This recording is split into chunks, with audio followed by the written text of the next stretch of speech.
Straight. Hi, this is Tommy John, Rubbing Elbows with Tommy John, brought to you today by Michael Schwartz.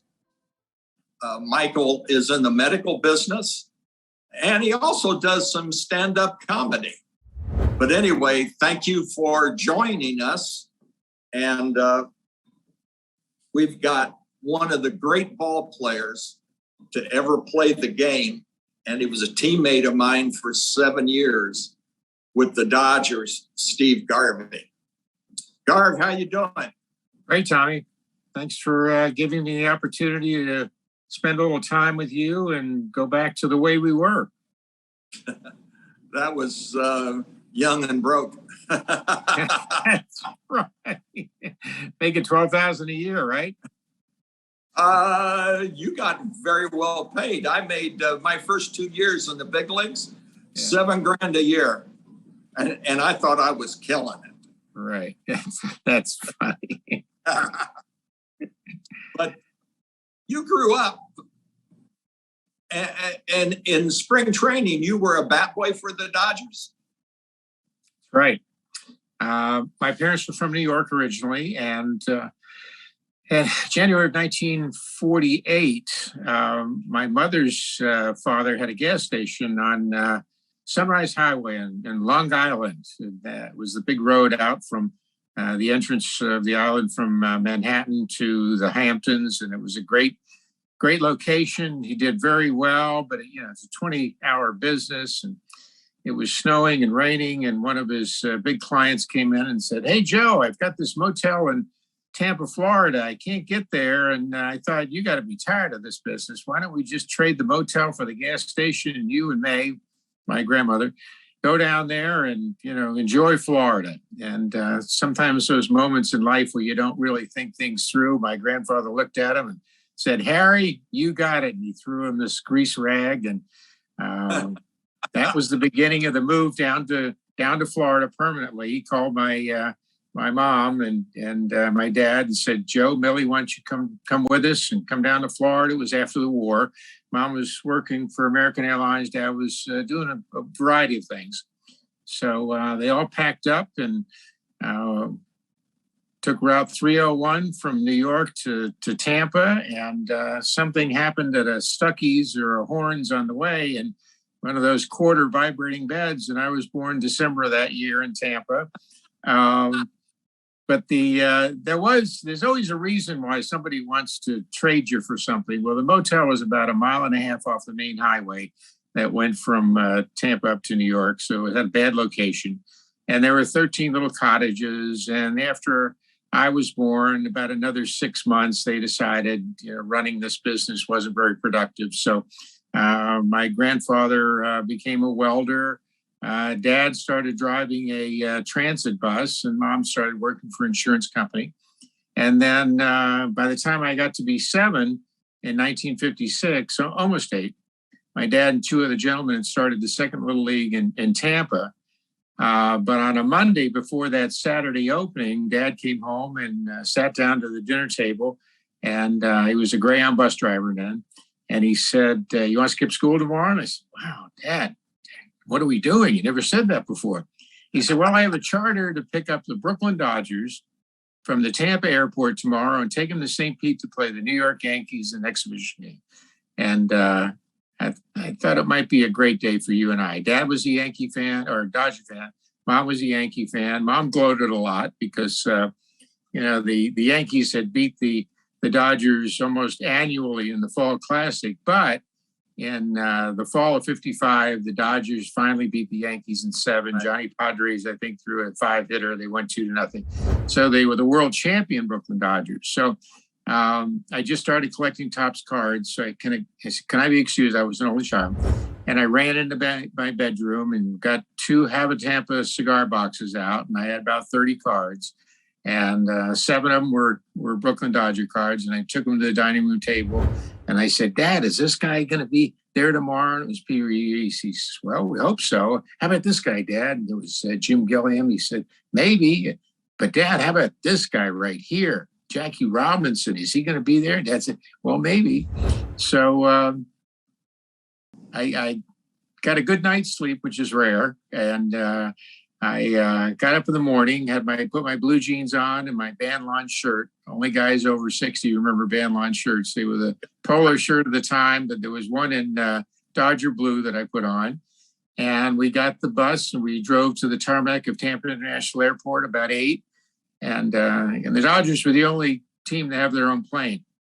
So about 8:15, Dad and I were standing in front of the bus, and in one of those gray pink mornings, out in the distance, we could see a plane banking, and a couple hundred yards in front of us, it lands and goes by, and it's got Dodgers on the side and a baseball on the tail, and it was the Dodger plane. So I looked at Dad, and Dad, wow, their own plane. He said, yes, son.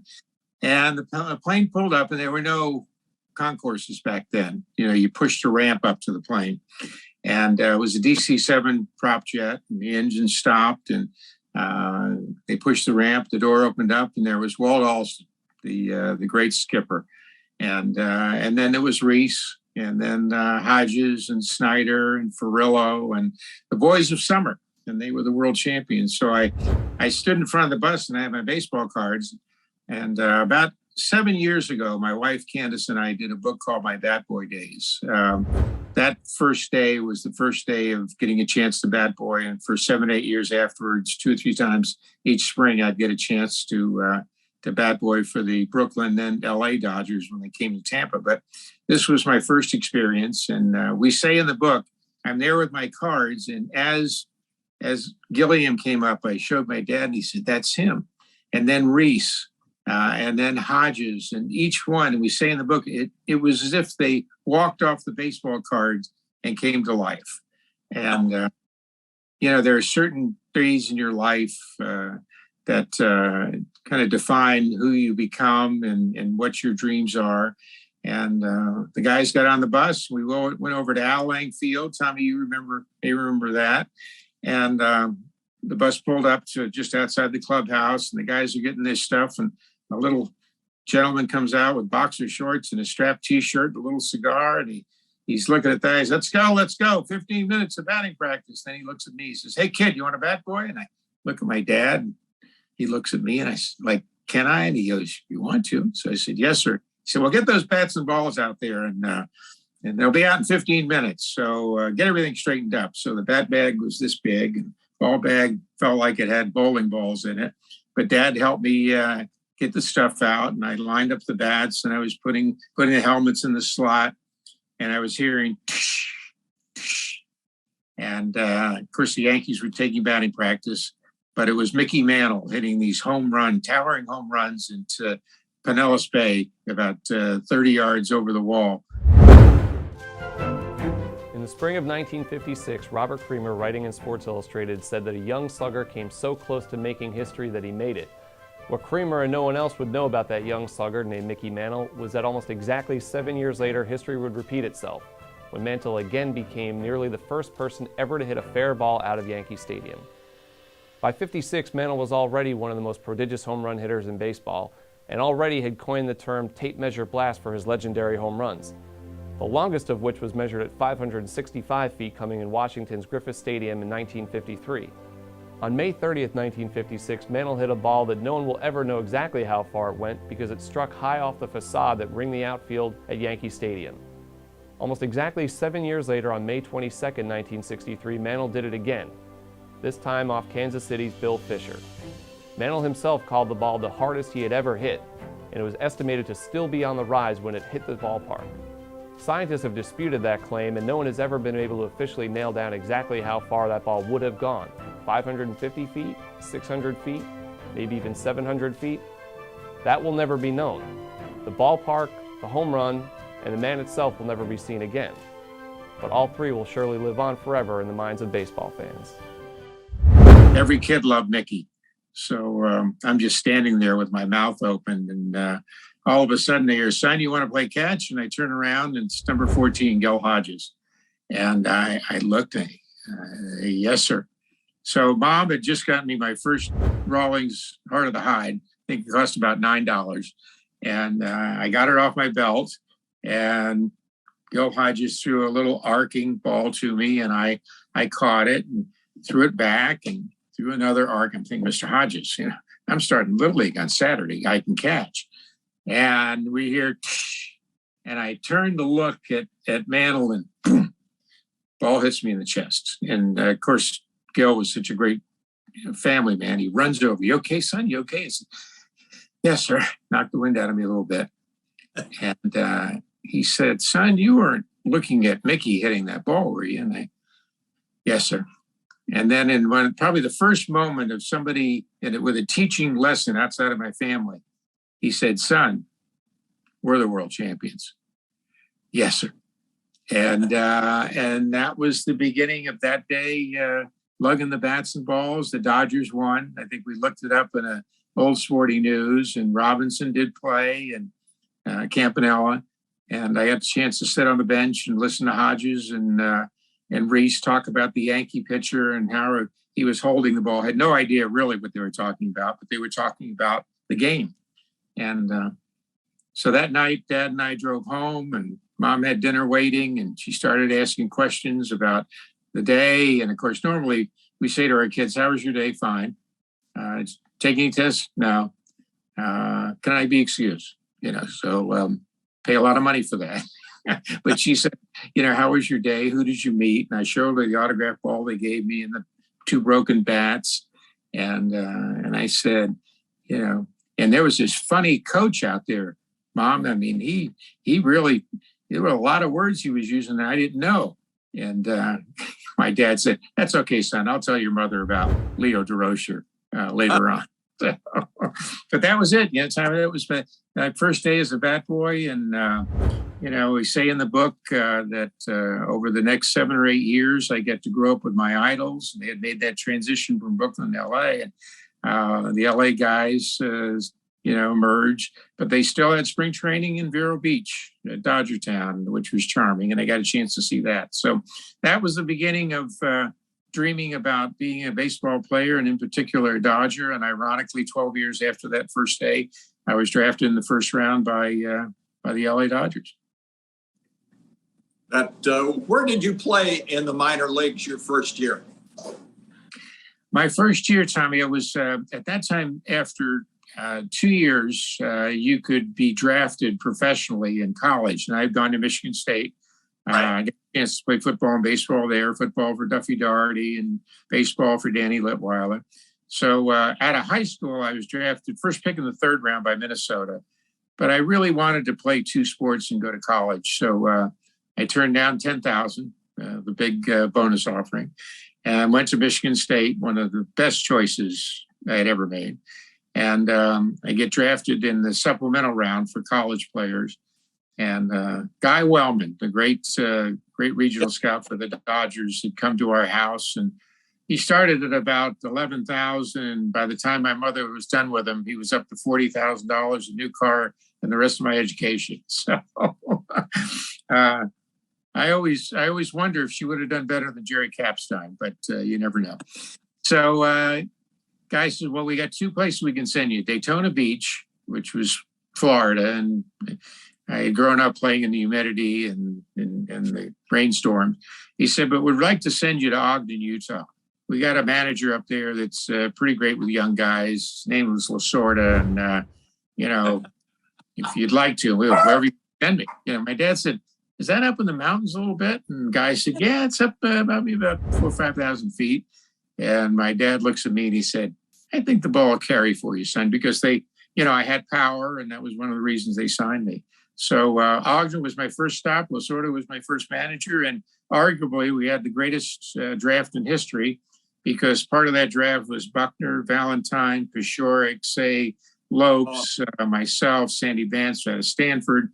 I think we had 8 or 9 guys that played at least 6 to 8 years in the majors. So it was a phenomenal draft.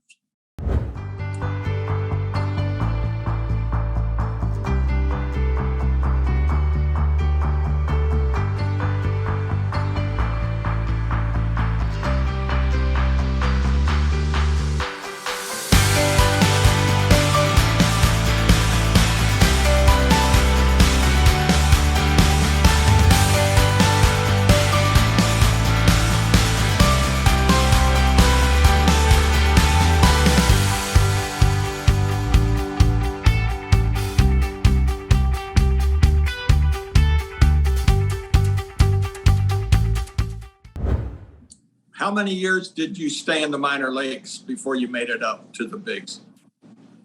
Well, we won the Pioneer League that year, and I had my contract though that I would go back to Michigan State. I had 2 years, and I wanted to finish on time. So by the time you get back, of course, it's fall semester, and then I had my contract that I would go to spring training for 2 weeks during Easter break.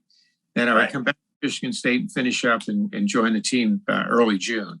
So they sent me to AA, Albuquerque, for my second year. Texas League, so pretty good competition. Guys were a little older, and ended up batting 372 there, and I think 17 home runs and 70-something games, and really, everything was starting to work well, and the Dodger way to play baseball was teaching me, the fundamentals, but I still had that power, ability to go the other way with it, and with Lasorda's teaching and the great body of coaches, those first 2 years laid the foundation for my third year. But I actually came up in September 1st of 1969, and put the uniform that day. And Nobi Kiwana, the great clubhouse man, gave me the number 6. So it was quite an exciting day. Well, I remember when I was with the Dodgers, you were up and you were a third baseman. Yep. And then the best they are, here's a first base glove, go over, because our first baseman was Wes Parker, and he retired. Yeah. And we needed somebody who could catch the ball and could hit the ball, and you were a perfect fit. Yeah, and didn't have to throw it very much because I had a shoulder separation playing football at Michigan State. And I had a good strong arm, but I never quite was able to get it up and get on top of it. So because of the separation, so had trouble throwing, and in and out of the lineup, still coming out at 2:30 in the afternoon. All of us young guys would come out early, and Dixie Walker, who was a great Dodger back in the 30s and 40s, was our batting instructor, and constantly work on getting on top of the ball and driving through it. So even though I was a guy without a position going into 73, and Ron Say had come up, and of course, Ron turned out to be an excellent third baseman. I played a little outfield, but there was no real demand for a short-armed outfielder. And Walt had me pinch hitting. So the first 3 months of the year, I start to get traction. I'm leading the National League in pinch hitting, and we were struggling against lefties. And on June 23rd of 1973, we faced Cincinnati, and Freddie Norman, who used to drive Walt Olson crazy, kind of pitched like you a little bit, sinker, slider, great control, always seemed to, shut us down. So they've got us 1-0 going into the 8th inning. I think we got 2 hits, pitcher's up. He says, go up there and get us going. I get a single, and nothing happens of it. We lose 1-0. So, you get about 30, 40 minutes between games, and I'm sitting there with my little turkey sandwich, and Walt walks by, and he stops and he looks at me. He said, "You ever play first?" And I said, "Oh, sure." Well, I played 1 game in Little League and 1 game in AAA. I had a bad hamstring, and and Lasorda said, "We're going to keep you as close as we can to the dugout." So first was it. And he said, "Well, borrow a glove and get out there and play first tonight. I need right-handed hitting. Try not to trip over the bag." I said, "Okay." So first inning, Russell goes in the hole, throws it in the dirt. I dig it out. I think Davey goes towards the bag, throws it up the line in the 3rd inning. I come off the bag and catch it and make the tag. Ended up with 2 doubles, and I think I had about 3 RBIs. And that was the first night of me playing first, obviously, but also of Say and Russell and Lopes and myself, which was the all-time greatest infield. And so we win, and I'm sitting there in front of my locker. Tommy, those days where you've come back and you worked hard, or you've gotten an opportunity, and everything falls together, and that day happens, and you're proud of yourself for how hard you worked. And I'm sitting there, and all of a sudden, Walt had finished with his little press conference and walked by. And he didn't stop, but I heard, "You're in there tomorrow." And Steve Yeager locker next to me. And I looked at Yeager. I said, "You talking to you or me?" He said, "I think it's you, Garb." And I started again the next day, got a couple more hits. And that was really the beginning of, the Steve Garvey people know. Having been a defensive back, good footwork, first base became, pretty adaptable. Didn't have to throw the ball as much. And I had this uncanny ability to dig balls out of the dirt. So that next road trip, I kind of solidified first for the rest of the year, ended up batting over 300. And 74 comes along, and I put it all together and win the MVP. So the transition from third to first turned out to be a godsend, but it didn't come without a lot of work and knowing that I had to keep developing my skills defensively as I was improving offensively. And I ended up with 4 Gold Gloves at first. So I always took a lot of pride in the ability to make a difference at first for us too. Well, I know you helped me out a lot when I would throw those ground balls to Say, who would skip them over to you, and you'd dig it out of the dirt, and it'd be it out at first base. And I just appreciated that. Absolutely. Well, we used to say, throw it low, we're good to go. Throw it high, wave goodbye. So Russell used to yell at me, throw the ball around between innings. Hey, Garv, get off your knees. Give me a better target. Yeah, just throw it over here. So, but our infield was a very good infield. I don't think we ever got as much credit as for what we did, because we're a very exceptional offensive team, and you and our starters and so forth. But I think we were very, very solid, and I think day in and day out that contributed to us being consistent on the defensive end. And then, of course, offensively is where we excelled.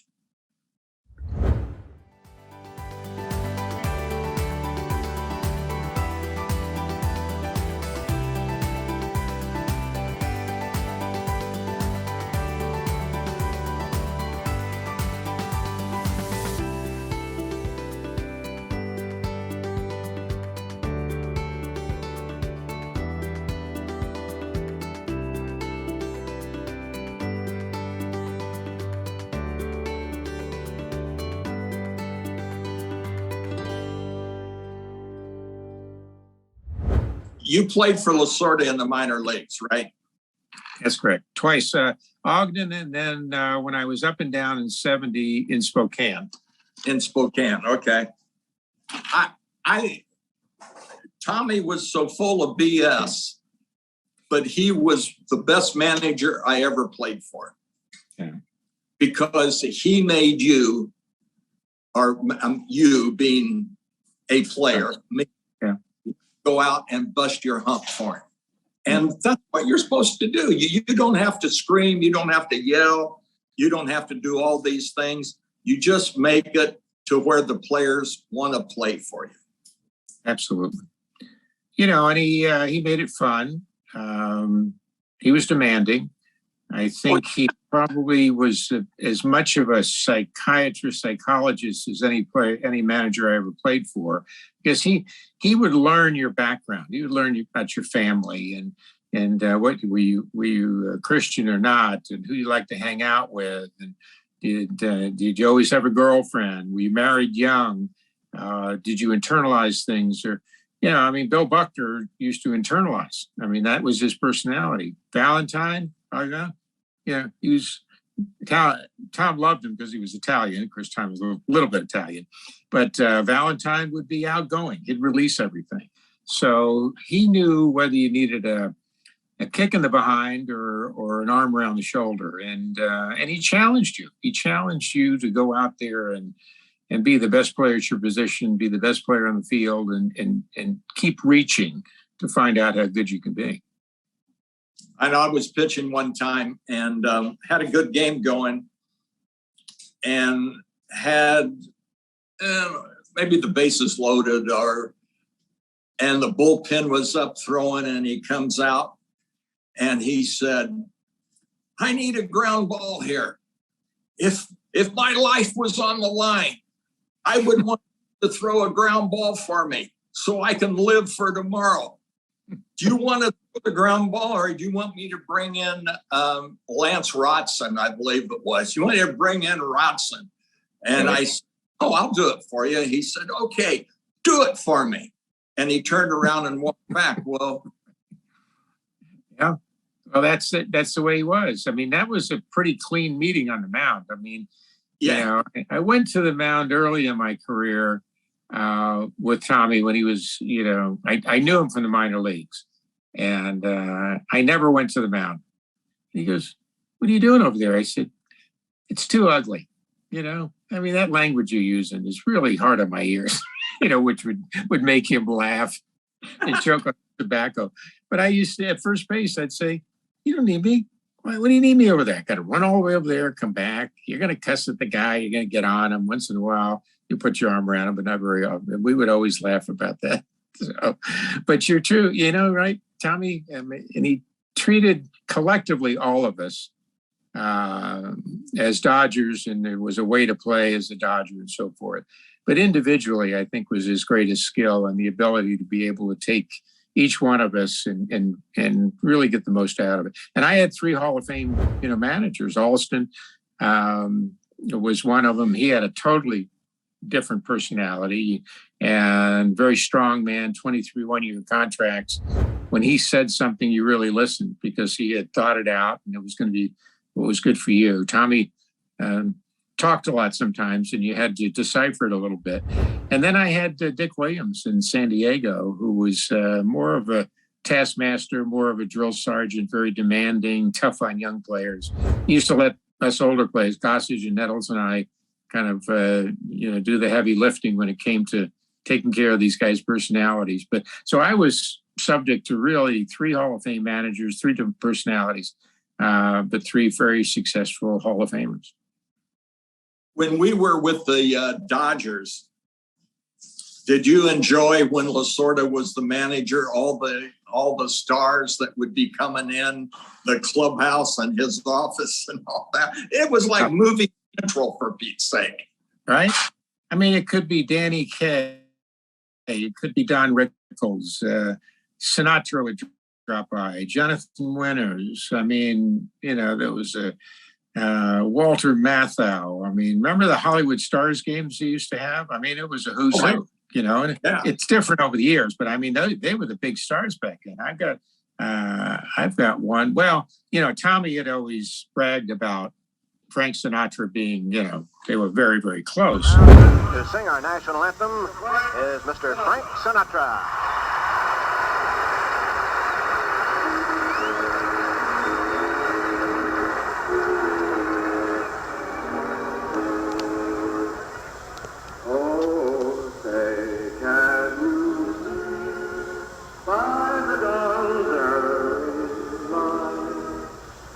So proudly we hail at the twilight's last gleaming, whose broad stripes and bright stars through the perilous fight were so proudly we hail at the twilight's last gleaming, and the rocket's red glare, the bombs bursting in air, gave proof through the night that our flag was still there. Oh, say does that star-spangled banner yet wave for the land of the free and the home of the brave? I think the first time that, you know, the beginning of the Hollywood era with Tommy was really opening day. his first day as a manager, and Sinatra had always promised he'd sing the national anthem if Lasorda became manager. So Tommy was so proud, and Sinatra came into the clubhouse, and he had a satin, Dodger jacket, and he had that baseball cap, a little bit to the side, a little jaunty, and we all went out to the dugout, and then they got the old bullpen cart, and they took Frank out to center field, and he was there, and we're standing in a row, and it's Tommy and myself and Bert Hooton. Bert had that great dry Texas humor. So Frank starts out, typical crooning Sinatra, and all of a sudden it's over. And I mean, it's not a long song anyway, but he had completely forgotten the stanza, and we're all kind of silent, right? And and I kind of peek at Lasorda, and Bert leans over. He says, "Hey, Tommy, who in the hell was that guy? He can't even sing the national anthem." And Lasorda said, "Hooton, you shut up, or you won't be starting till June." And we're just laughing. But that was the beginning, of the culture of the clubhouse and on and off the field. And I always say many a night, in Chicago, we'd go to a closed Italian restaurant with 60, 70 people in there. The owner would have all these people, and Lasorda would get a few of us and go in, and, we'd have to stay with him until 3 a.m, before the day game the next day. And wherever he went, he was the Pied Piper, of the Dodgers and baseball. Everybody loved him. And of course, Jilly, you remember Jilly Rizzo, who was Sinatra's number one guy. And Jilly had a bar and restaurant in Chicago. So when Lasorda would say to me, "Hey, Garv, come on over after dinner," I said, "Tommy, I can't do this again tonight. You're getting us in so late. We got to get to the ballpark, leave at 8, 9, 1 o'clock game." So one day though, we flew in from Pittsburgh, I think, and he takes Hooton and myself and Russell to this restaurant. We get in at 4 o'clock, go to the ballpark, and it's one of those humid July days at Wrigley Field, and the wind's blowing out, and I'm standing there for the national anthem, and Lasorda says, "Hey, Garv, you don't look very good." I said, "I don't look very good." I said, "You kept me out till 4 o'clock in the morning." And he says, "Hey, you're young. Get a couple of hits and we'll win the game, and you go back to the Drake Hotel and sleep." I said, "I don't want to sleep. We only get 6 off nights a year in Chicago here. I want to have a nice dinner. I want to go out." So he just looked at me and laughed, and I think I got an RBI double that won the game. And Harry Carey, I go on his show afterwards. You know what a character he was. And called me Stevie. He says, "You beat us again, kid." He said, did you get a lot of rest last night?" And I said, "No, I was with Tommy at Gene and Giorgetti's." He said, "Don't go there tonight, son." I said, "No, sir, I promise I won't." But or Rickles coming in and going right down the row of lockers and having a joke for each guy, and cutting him up, and everybody just laughing and laughing. Keep this up, you should get a massive one by Friday. I've seen a lot of Italians, but this is the best. This man gets up in the morning, his wife puts a cord on his ass and makes him a blimp. But I want you to know this, Tom. You're a great manager, and he's my dear friend. He teaches these guys every day where America is. And I want you to know this, Tom. You're making a ton of money. And I like your laugh.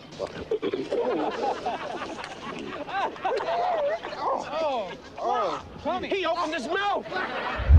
He'd get to me and he'd go, He said, "You're my son's favorite player. I can't, he says, I can't say anything bad about you, but he says, I do know one thing." He said, You're the only guy I know that when you're in the shower, you go outside to take a tinkle." And of course I cleaned that up. Right. And the guys are laughing and laughing. But, and it was good for the team. It kept everything light. You always have a few characters, and Royce and Johnstone were ours, but Tommy, again, was the Pied Piper, the ringleader. And I think a big reason, he said he never won a game, right, for us, but he set the tone for it and created the culture that allowed us to win a lot of games. Yes, exactly. So you left the Dodgers what year? My contract was up in '82, and so Jerry Kapstein, my agent, and I talked in the previous off season about really, talking to the Dodgers, getting it out of the way, because we knew that if we didn't get anything done by the time the season started, it was going to start to build, and it was going to be a distraction. And Right. And whoever thought I wouldn't be a Dodger, right? But the Dodgers had declined to really talk to Jerry. And he talked just before spring training. They said, well, let's wait a while. Well, every place I went, the writers, have you talked to or have they made you an offer? And I said, no, not really. And so it did build. Finally, we got to June, and both sides agreed that we wouldn't talk anymore, would wait till the season was over, which put a lot of pressure on me. And we realized they were going to use one of the young guys coming up from AAA that they thought were going to be very good players as kind of a bargaining tool. So one thing led to another. On November 15th of 1982, at that time, free agency was in infancy, but if you became a free agent, 5 teams could draft you, so to speak, to negotiate with you. And I remember being in a bank building in LA, first time the Dodgers didn't have Al Campanis do the whole deal. It was a lawyer. And time ran out, and they couldn't re-sign you at that time. It was an odd free agency. And San Francisco Giants, the Cubs, the Yankees, Houston, and the Padres were the teams that could negotiate with me. And of course, the transition ended up with San Diego. And that was a good choice for you, because to me, you're a West Coast guy. Yeah. And even though, from Tampa and so forth, by having been out on the West Coast from 70 on and having success, everybody thought I went to SC, or grew up in California. But, that's a matter of time and maturation and so forth. So, and by the time I got to San Diego, you knew Steinbrenner. Steinbrenner had 3 American League guys he really wanted. And I already had Don Mattingly, but Jerry Kapstein said, listen, Garrett, Garvey, you had Steve here, you've got good young ball players, he and Mattingly, and, you're going to start winning. And George says, well, I've got these 3 guys. He said, but I'll bump it up in the press. I'll tell them, I'll put some figures in there in the press that I think are pretty close to what you wanted. So he did that.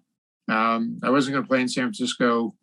Candlestick, playing there every night as a hitter is probably takes away 30% of your offense, 40. And Houston wasn't going to play in the Dome. So I get to San Diego, and Ray Kroc says he wants to meet with me, just he and I. So Ballard Smith, who was the president of the club, and Mr. Kroc's son-in-law and Jerry were kind of, waiting somewhere down the street at a restaurant. And we go into Mr. Kroc's office and we sit down, and he goes, he was about 83 then. Stevie, I really want you here. And I said, well, thank you, sir. You always want to be wanted. Yeah, and I know what you can do on the field, but I think off the field, you can start to change the culture of this town. And I said, thank you. And then he goes, but I only got one problem, son. And I go, what's that, sir? He says, I can only pay you in Big Macs and French fries. And I looked at him and I said, well, can I have them for a lifetime? He says, yeah. He says, you can have them much as you want. And he said, I'll probably find a few dollars too. He said, but you call Jerry and I'll call Ballard, and I want this deal done by tomorrow. And lo and behold, the next day, the deal was done by 3 p.m. And the offer was for what we thought parity was at the time, with Schmidt and Jackson and guys like that. So, and you were right. San Diego was a perfect fit for me, because still in the National League, still in the National League West. I knew the pitching. It was at that point in my career at 34, it was a good place to decompress in terms of off the field, and it worked well. I mean, my second year there, 84, the team had invested into Goose Gossage and Greg Nettles, and we ended up going to the World Series. So I had this wonderful, great career in LA, perpetuating history, and now I go to San Diego, and we really started their history after that 84 year. When did your consecutive game streak start? With the Dodgers? Yes, it started, about, I would say pretty close to 77, around in there. It was 7.5 years. And the irony was I was within, I think, 15 or 18 games of breaking the record, which was held by Billy Williams, National League record. And, and I look at the schedule when the schedule comes out, 83 season. And lo and behold, when I'm going to tie the record and break the record is going to be at Dodger Stadium. And I've always thought this was divine because, now I get there, come in on a Friday, and I tie the record that night, all the fanfare, and the press, and the microwave trucks on the field. And it was quite the evening. And I tie the record. And the next day I break it. But the first night was interesting. You come down that hallway out of the elevator and you're so used to turning left for 15 years. I'm with John Boggs, my dear friend, and who was headed up my marketing company at the time. I start to go to my left and John grabs my army scarf. We're going this way. And I go, oh yeah, that's right. So that was the first little step in reality. And then I'm in the on-deck circle. First inning, I'm batting third, and now batting third for the San Diego Padres, Steve Garvey. And there was a few smattering of boos for the first, 10 seconds, and then everybody stood and applauded, and it was quite emotional. And I got up, and Doug Harvey was behind the plate. And he said, "You want to take a minute?" And I said, "No, I'm okay." Mike Scioscia was catching. And then the final bit of reality, I looked out in the field and you see that team that you had lobbied for and was your blood and sweat and tears for 15 years. And even going back to being a bat boy was now in front of you. That Dodger uniform is in front of you now and not on you. And Jerry Royce was pitching, and he kind of smiled, and I smiled. But that's the breakthrough you have to have when you make transitions like that. And the next day, I think I faced Fernando, and he was dealing that screwball and that cutter inside, and got me out the first couple of times. And I said, "Uh-oh, well, this reality thing's over. Back to work." And I hit a hanging screwball to right center for a home run, and he gave me that smile as I got towards home plate. And then now it's a different time, a different chapter in your life. And next year, like I said, we put it all together and beat the Cubs and end up against the dreaded Tigers in the World Series. Well, I tell you what, being a teammate of yours and watching you play, I know how you played. You played 100% all the time. And it was a pleasure to be on the field with you. And it was a pleasure for me to talk to you like this. And I'm going to invite you anytime you want to come back on and do the podcast, call us up. You got a spot, babe.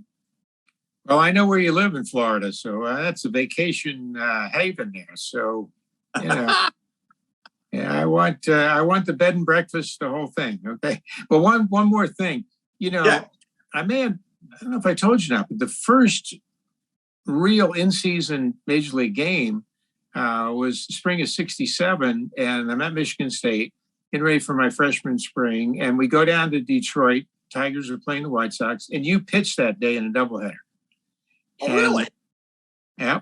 And you were one of the first players I ever saw on the field. And then lo and behold, a few years later, we become teammates. And like you said, we really appreciate each other. But you were the first guy out on that mound I saw. And boy, that guy's bringing it. Oh, the only way I is if I would hire a cab. Oh, my Lord. Well, my friend, thank you so much. It's been an honor to be with you. And truly, let's do it again. You got it, buddy. Thank you. God bless you. Bye-bye. Amen. All of our Herkimer diamonds, whether they're in their natural form or calibrated form or jewelry or clusters or in the host rock, we're the source. So we sell a lot of product to a variety of people throughout the world.